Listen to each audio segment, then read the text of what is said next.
Welcome back to my new blog. আর এটা পুজোর ঘটি, পুজো দিচ্ছি। নতুন গাড়ি এসেছে, বাইক এসেছে বাড়িতে। গাড়ি বললে তোমরা আবার ভাববে 4 চাকা। তো যাই হোক, নতুন বাইক এসেছে বাড়িতে, তাই পুজো করব। তো সব কিছু এখানে বাপি জোগাড় করে রেখে ডিউটিতে গেল। তো এখন ব্লগটা ভাবছি যে করি একটু, তাই আর কি। এসব এই যে আমাদের ছোট্ট গপু। তো দিদিভাই ঠাকুর ঘরে ঢুকতে পারবে না, তাই আর কি আমি ফোনটা নিই, সব কিছু তোমাদেরকে দেখিয়ে দিই। এখানে এটা আমাদের মা লক্ষ্মী, আর এখানে রয়েছে ফুল বাপি তুলে রেখেছে, আর গাড়ির জন্য একটা মালা, বাসন টাসন সব কিছু মেজে রেখেছে।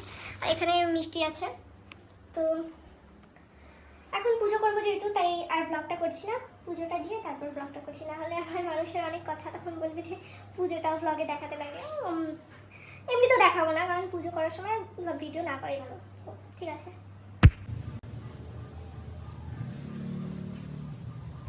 ফুলের বাটিটা উপরে তুল।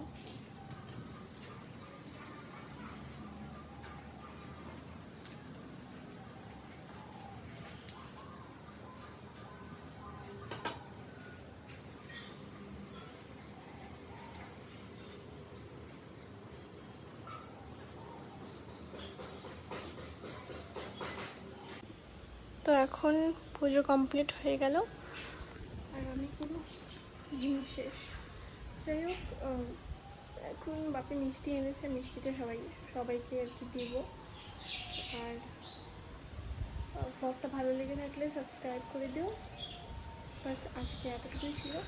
মানে ভাবলাম যে একটু শুভই করতে পারো, কারণ যেহেতু নতুন বাইক এসেছে বাড়িতে, তো একটা মেমোরি হিসেবেও এটা ইউটিউবে থেকে যাবে। অ্যান্ড তোমাদের সাথেও শেয়ার করলাম, যেহেতু তোমরা আমার ফ্যামিলির মতো। তো থ্যাংকস ফর ওয়াচিং, অ্যান্ড পাশে থেকো। বাই।